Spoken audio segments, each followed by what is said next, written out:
je suis honoré, a fortiori après la qualité de ce que je viens d'entendre, d'être parmi vous aujourd'hui. Donc un grand merci. En deux mots, donc, je m'appelle Olivier Charbonnier, je dirige un cabinet de conseil en ressources humaines qui s'appelle Interface, un petit cabinet d'une quinzaine de consultants. Je suis par ailleurs président d'une ONG qui s'appelle Consultants sans frontières, mais surtout, et c'est de cette fenêtre dont je vais vous parler, j'ai monté un laboratoire d'innovation et de prospective qui traite de l'impact du numérique sur nos façons de penser, de travailler et d'apprendre. Il s'appelle DSIDES, D-S-I-D-E-S. Ce labo, on l'a monté il y a 8 ans parce qu'on pressentait que le numérique allait traverser nos organisations, nos façons de penser, de travailler et d'apprendre de façon bien plus profonde que ce que l'on croyait à ce moment-là, ou en tout cas que ce que l'on entendait à ce moment-là. Ce que je trouve intéressant dans l'article dans cet après-midi, c'est que finalement, on est à travers les propos qu'on a entendus et ce que je vais évoquer maintenant, c'est que je crois que on vit quand même à un moment, là-dessus c'est pas un scoop, de transformation profonde, et que cette transformation, elle doit être appréhendée sous deux angles, embrassée par deux angles. On pourrait dire schématiquement un angle plutôt business, c'est comment on fait évoluer nos productions et nos services. Et puis un angle plutôt RH et organisationnel, c'est comment l'humain, lui-même de son côté, bouge de façon un peu rapide en ce moment, comment accompagner cette évolution pour pouvoir, de fait, être en itération entre des évolutions de type d'activité et des évolutions de travail. Donc moi, mon angle, ce sera beaucoup plus l'évolution également du travail, la mutation du travail, à travers cette question à quoi ressemblerà le travail demain. J'ai organisé mon propos en deux temps. Un premier temps au cours duquel on va voir que la relation au travail est en train d'évoluer de façon significative, de façon assez forte. Un deuxième temps au cours duquel on verra que l'organisation et le management devraient aussi bouger, ils commencent déjà à bouger, mais devraient encore davantage bouger. Avant de démarrer mon propos, alors déjà juste une proposition. En deuxième partie d'après-midi, peut-être que vous saturez un peu, donc plus encore, permettez-vous d'interagir, vous pouvez m'arrêter quand je ne suis pas du tout d'accord et avoir un coup de gueule si vous le souhaitez. Vous pouvez aussi, on peut avoir un échange sur des questions, réponses, mais en tout cas n'hésitez pas à interagir, ce sera plus vivant et ça vous amènera à 5 heures avec peut-être plus d'attention.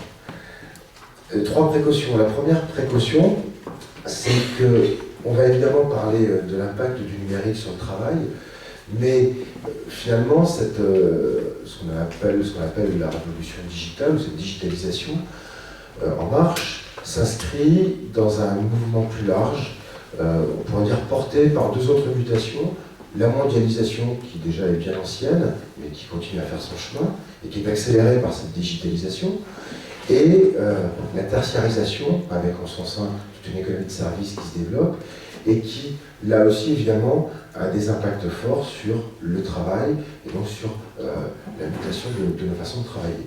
Et je dirais que la digitalisation, le numérique, vient embarquer, accélérer et intensifier en peu de temps, finalement, un mouvement de mutation qui déjà, quand même, avait commencé. La transformation du travail n'émerge pas en 2005 avec la convergence d'Internet, des smartphones, etc. On voit déjà des signes importants. Donc ma première précaution, c'est de dire attention, tout ne dépend pas du numérique, il y a quand même d'autres facteurs à l'œuvre qui accompagnent la mutation du travail. Simplement, le numérique l'accélère et de façon plus profonde et plus radicale probablement. Ma deuxième précaution, c'est de nous inviter à être le moins binaire possible face au numérique. Quand on parle du numérique, il y a souvent les pour et les contre. Ceux qui considèrent qu'à travers le numérique, le monde va être formidable demain, et puis ceux qui considèrent qu'à cause du numérique, le monde va être terrible demain. Et c'est vrai qu'on a toujours cette tentation, et c'est normal d'ailleurs, mais on va essayer de regarder ensemble la façon la plus posée qui soit, sans aller trop vite en tout cas dans ces débats-là, pour ne pas fermer trop vite la réflexion. Et puis ma troisième précaution, c'est qu'on va parler de la mutation du travail demain, et déjà aujourd'hui. En fait, en soi, c'est un peu une hérésie de parler du travail on sait bien que le travail renvoie à des réalités extrêmement hétérogènes. Et de fait, l'impact du numérique sur le travail va probablement se décliner de façon extrêmement variable d'un métier à un autre, d'un secteur d'activité à un autre, va également probablement être différemment impactant en fonction de la taille de l'entreprise, en fonction de sa culture, de son histoire. Bref, cet impact du numérique sur le travail doit être en fait appréhendé de façon plus fine à travers différentes intensités, différentes temporalités d'impact. Par contre, une chose, moi, me paraît évidente, c'est que, et j'offre une bouteille de champagne à celui qui me prouvera le contraire, mais je suis prêt, pour l'instant, je n'ai pas encore perdu le pari, c'est que je pense qu'à terme, aucun métier n'échappera à l'impact du numérique. Je crois. J'ai beau les chercher, le boucher, le sabotier en Auvergne, je les passe tous et on les passe tous en échange, et en fait, on se rend compte que chaque métier, à une façon ou d'une autre, devrait être touché. Donc, il y a évidemment un enjeu fort à s'y préparer. Alors, première partie de mon propos, l'évolution de la relation au travail. La relation au travail, en fait, est en train d'évoluer déjà, plus ou moins, encore une fois, selon les métiers, selon les lieux. Et cette évolution peut se caractériser à travers cinq formes. On parle de cinq impacts majeurs du numérique sur notre relation au travail. Le premier impact, c'est ce que j'appelle la grande confusion. C'est la grande confusion des temps, des lieux et des situations de travail. Et finalement, c'est une confusion, c'est pas un scoop, c'est une confusion qu'on connaît déjà, en tout cas qu'on est en train de pressentir. La confusion des temps, les premiers qui l'ont découverte sont le plus souvent des cadres, cadres sup, cadres dirigeants, qu'on a équipés d'un BlackBerry il y a 10 ans, qui trouvaient que c'était très joli, que ça faisait très, très chic d'avoir un BlackBerry, mais qui assez rapidement se sont rendus compte qu'un BlackBerry c'était aussi un fil à la patte, comme on disait à ce moment-là. Et progressivement, du BlackBerry on est passé au smartphone, et le smartphone a commencé à envahir nos environnements, tant et si bien qu'aujourd'hui, entre un smartphone, une tablette et un ordinateur, le tout connecté à Internet, on voit bien que la différence entre la journée de travail et le soir s'estompe, que la différence entre la semaine et le week-end s'estompe. Moi, je me rends compte que le flux de mails dans ma boîte commence à peu près le dimanche à 17h. On perd d'heure en heure, en tout cas, on voit que cette porosité s'affirme, et que la différence presque finalement aussi entre l'année et les vacances est en train de s'estomper. Plus que ça même, on commence à parler de polychronie dans les organisations. La polychronie, plusieurs chronies le temps, chronos, c'est l'idée selon laquelle, et qu'on vit tous les jours, on est en train de tout faire en même temps. On réfléchit, on agit et on décide en même temps. Et on sent bien que si on ne fait pas tout ça en même temps, on ne va pas y arriver. Alors probablement pour le pire, comme parfois pour le meilleur, mais en tout cas, on est dans une espèce de course en avant dans laquelle tous les temps se mélangent. Petite parenthèse, on parle souvent du multitasking, cette capacité à évoluer en multitâche, on grandit la génération Y capable de faire tout en même temps. Quand on regarde du côté des neurosciences, les neurosciences sont claires et sans ambiguïté, on n'est pas capable de faire plusieurs choses en même temps. Quand on fait plusieurs choses en même temps, notre cerveau séquence. Alors effectivement, je peux envoyer un texto ou un mail tout en discutant avec quelqu'un. En fait, mon cerveau, pendant quelques secondes, n'écoute plus cette personne et se concentre sur les mails. Puis pendant quelques secondes, écoute la personne et oublie le mail. Et dans cet aller-retour, je reconstitue mes vides parce qu'ils sont relativement courts, mais le cerveau séquence. Ça, c'est pas négociable. Donc, confusion des temps. Cela étant, cette confusion des temps peut être tout à fait fertile, peut être tout à fait féconde. Là aussi, en matière de recherche en innovation, on sait que cette capacité parfois à confondre plusieurs actions en même temps et à faire des croisements et donc des associations d'idées est source de créativité. Or, on sait aussi que la créativité fabrique en partie la valeur des entreprises de demain. Donc, on voit bien que nos référentiels bougent. Et il ne faut pas juger trop vite cette confusion des temps à l'aune d'un vieux référent qui est peut-être aussi en voie d'être dépassé. Confusion également des espaces. On a vu exploser, alors c'est un bien grand mot, mais en tout cas se développer de façon assez rapide, notamment à Paris, mais de plus en plus dans toutes les villes de France, ce qu'on appelle des espaces de coworking, hein, ces endroits où on appelle aussi des tiers-lieux, ces endroits qui sont ni véritablement une entreprise ni un lieu privé, mais dans lesquels on va se retrouver pour travailler ponctuellement. On a vu Google lancer le Google Bus, qui est équipé, qui permet aux salariés de travailler aussi sur pour le transport. On a vu les Starbucks Café conventionnés avec les entreprises pour permettre à leurs salariés de venir travailler dans de bonnes conditions. Bref, on voit effectivement ce qu'on appelle émerger des tiers-lieux, qui là aussi, et ça n'en finit plus, là, on commence à voir des applications qui référencent des bars ou des restaurants dans lesquels on peut travailler. On voit que la notion d'espace de travail est en train, là aussi, de devenir très très poreuse. Et puis, confusion des statuts. Confusion des statuts, c'est l'idée selon laquelle, de plus en plus, les situations de travail sont relativement floues. J'ai été appelé il n'y a pas très longtemps par une grande banque qui me dit « Aidez-nous à rendre visibles les situations de travail parce que les territoires sont en train de se recouvrir. On ne sait plus bien qui fait quoi, ça bouge tout le temps. Avant, on avait un référentiel avec une fiche de poste, on s'y tenait, aujourd'hui ça bouge tout le temps. Mais plus encore, confusion entre la situation de producteur et la situation de client. Quand je fais un virement sur Internet, sur mon compte en banque, je suis en train de faire le travail de mon conseiller clientèle. Et puis je vais le faire de plus en plus. Ouais. Quand je poste un commentaire sur un hôtel dans lequel j'ai passé un week-end, où je like un restaurant, je suis en train de faire le boulot des tour opérateurs ou des guides touristiques. Et donc de plus en plus, cette confusion entre le moment où je produis et le moment où je consomme ce que je produis devrait aller en s'accentuant. Alors évidemment, ça pose plein de questions au monde, notamment des RH. Jusqu'à présent, un collaborateur, il était lié à un contrat de travail, il y avait une obligation de moyens. Je venais à 9h, je partais à 18h. À la limite, si je dormais pendant 8h, c'est le problème du manager. Mais en tout cas, il y avait une obligation de moyens. Aujourd'hui, donc, dans cette confusion, on s'interroge évidemment sur comment on fait.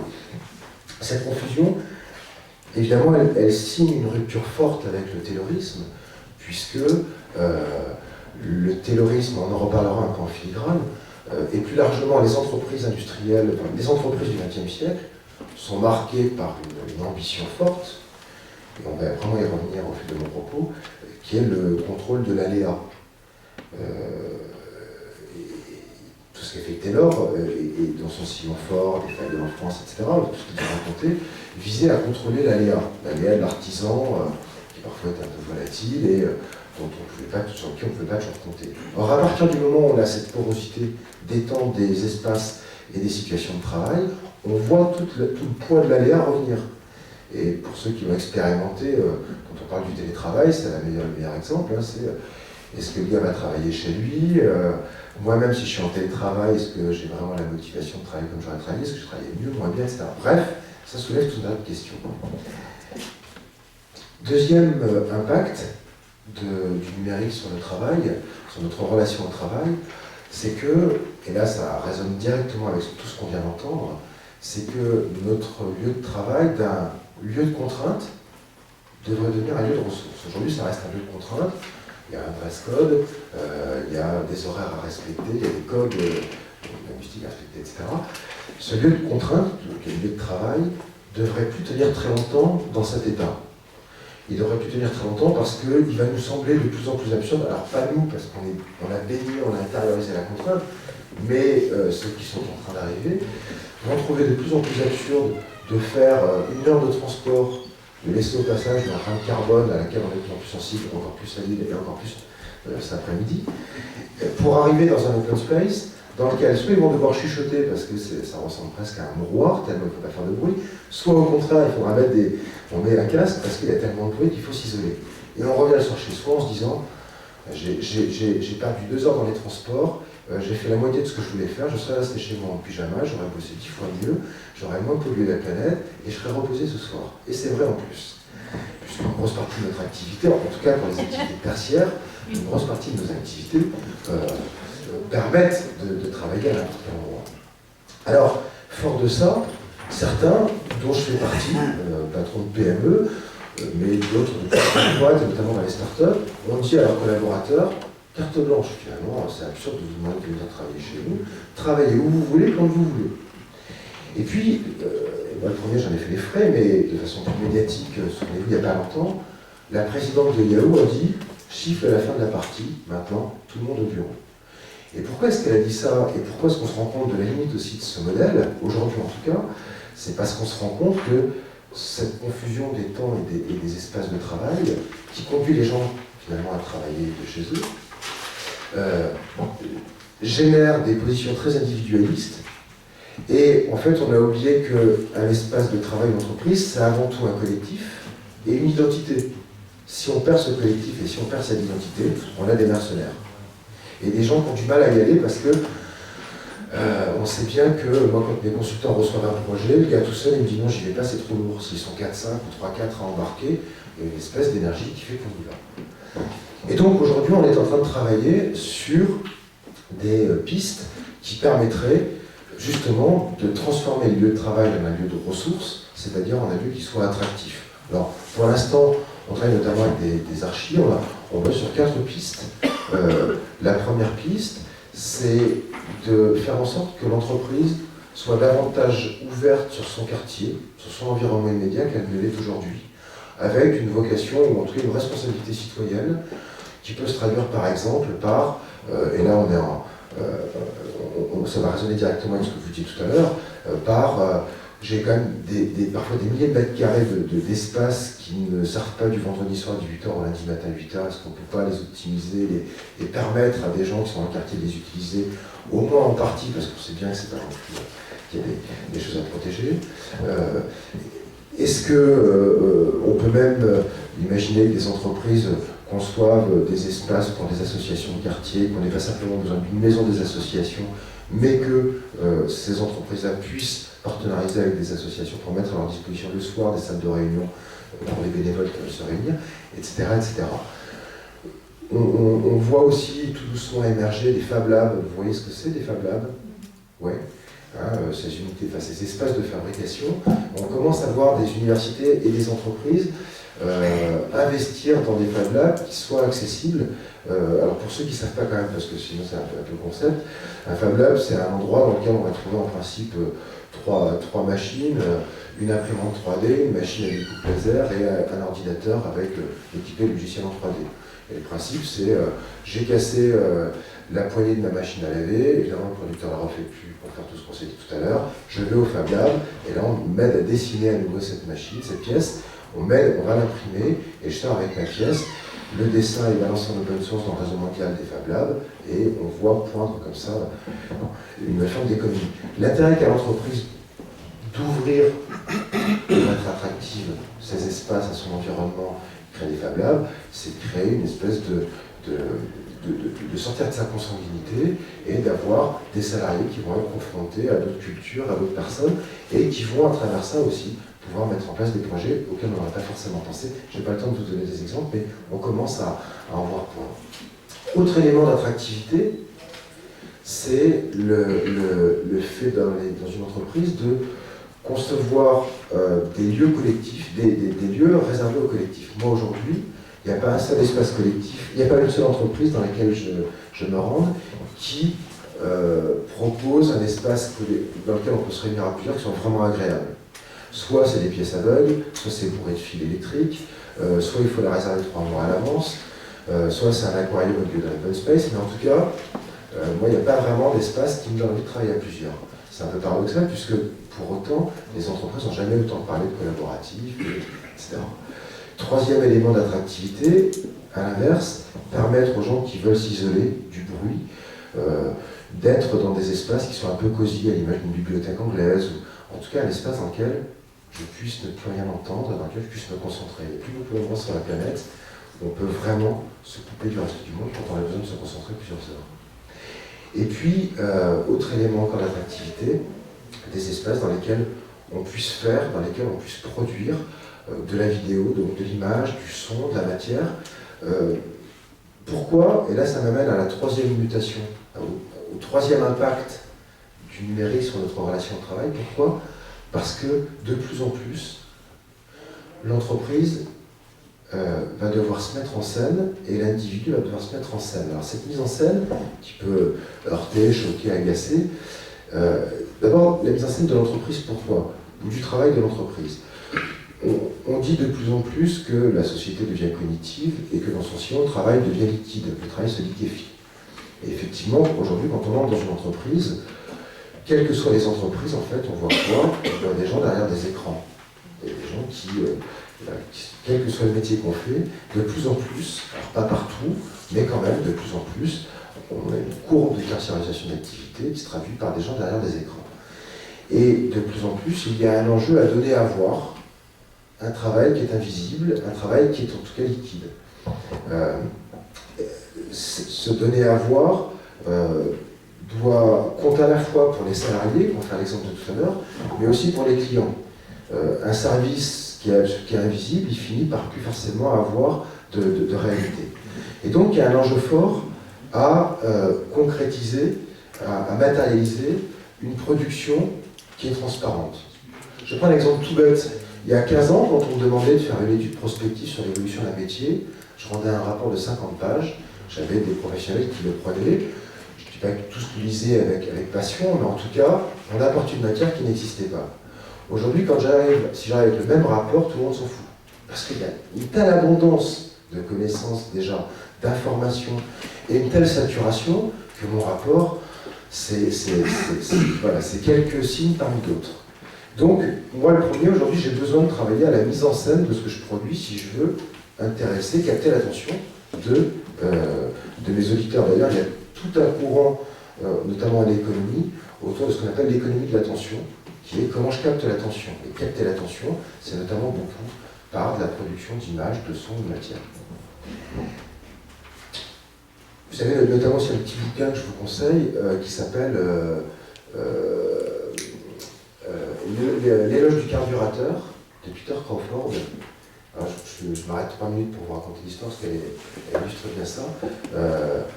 Dans ce besoin de matérialiser le travail, c'est Peter Crawford qui préside une fondation de knowledge management à New York, qui est un grand bureau, un immense bureau au 35e étage, je ne sais pas combien, une grande tour. Et il est arrivé à la force du poignet, il raconte son histoire et il dit enfin j'arrivais à cette fonction extrêmement prestigieuse et passionnante sur le plan intellectuel. Puis il raconte qu'au fil du temps, il finit par douter de son travail. Il dit en fait on se demande si on est lu, on se demande si ce qu'on fait sert à quelque chose, on se dit qu'on pourrait écrire n'importe quoi, finalement, est-ce que ça se verrait? Et il finit par avoir un vrai doute existentiel. Puis un jour, en allant travailler, au rez-de-chaussée de sa tour, il voit un local à louer. Et là, il décide de tout arrêter et de se mettre en sabbatique, et il loue ce local et il monte un garage, un atelier mécanique, pour réparer les motos des gens qui viennent bosser dans la tour. Et il raconte ce plaisir infini d'entendre le bruit d'un carburateur bien réglé, quand son client part avec sa moto. Et là, il dit, pour la première fois, je retrouvais le plaisir de voir mon travail, physiquement. Là où jusqu'à présent, je finissais par avoir des doutes. Donc il y a un enjeu autour de comment est-ce qu'on met en scène quelque chose qui est devenu tellement immatériel que ça finit par nous échapper, avec cette sensation parfois un peu cruelle de se dire à quoi je sers aujourd'hui et qu'est-ce que j'ai fait. Mais dans ce troisième impact qui est la mise en scène, je crois que plus encore que la mise en scène du travail, on va assister à la mise en scène de soi en général et notamment de soi au travail. Cette mise en scène de soi, qui peut faire froid dans le dos à bien des égards, hein, cette mise en scène de soi, en fait, on en a eu les prémices quand on s'est rendu compte qu'on pouvait googliser son voisin et qu'il y avait de l'info qui remontait. Hein, vous savez, quand on tape sur Google le nom de quelqu'un pour voir ce qu'il va se dire sur lui. Je pense que tous on a dû le faire, on est bien conscient que c'est pas toujours très élégant, mais en tout cas, c'est toujours marrant à faire. Puis on se dit, tiens, si je peux le faire sur mon voisin va pouvoir le faire sur moi, donc on s'auto-googlise pour voir ce qui remonte sur soi. Et là, on commence à prendre conscience qu'une partie de notre image, de notre identité, se joue sur la toile. Et puis alors, quand les réseaux sociaux sont arrivés, on a pu prendre la main sur notre mise en scène, puisqu'on a pu commencer à déposer des photos sur Facebook, à faire des commentaires, et à travailler son image de soi. Et puis on a commencé à regarder son compteur d'amis, son compteur de followers sur Twitter. Et donc à se dire, plus je me mets en scène, finalement, plus j'ai de gens qui me suivent. Donc la notion de mise en scène a pris une dimension un peu politique. Hein, c'était plus seulement égocentrique, c'était aussi se dire, tiens, je peux avoir plus d'influence. Et puis du coup, si je peux avoir plus d'influence, il y a des agences qui sont arrivées aux États-Unis, des agences de rating qui se sont mises à noter notre niveau d'influence. on ne les a pas encore en Europe, en tout cas pas en France, elles sont déjà aux États-Unis. Et sur une échelle de 0 à 100, elles indiquent quel est mon niveau d'influence en fonction de ma présence sur la toile. Il y a même des petites applications automatiques qui le font d'ailleurs pas très bien, mais en tout cas, ça reste ludique. Et puis, pire que ça, c'est que on est en train de voir arriver les Google Glass. Alors Google nous dit, je vous rassure, vous ne pourrez pas faire de reconnaissance faciale avec les Google Glass. Sauf que techniquement, on sait faire. Moi, j'en ai essayé au centre de l'armement à Paris il y a 1 an, déjà c'était il y a 1 an, et effectivement, il n'y a pas photo. Si je me promène dans la rue et que je croise Yves par exemple, et je dis tiens, il me semble que je le connais, je le prends en photo, et en quelques secondes, j'ai un petit compteur qui me dit tiens, à 87%, effectivement, il s'agit bien d'Yves, et bon, jusque-là encore, ça ne va pas très loin, sauf que 2 chercheurs de Pennsylvanie ont mis en place un système qui permet d'écrire automatiquement des articles à partir d'infos traquées sur Internet. Exemple, si il y a un match de baseball à Atlanta, s'il y avait un match de baseball le week-end dernier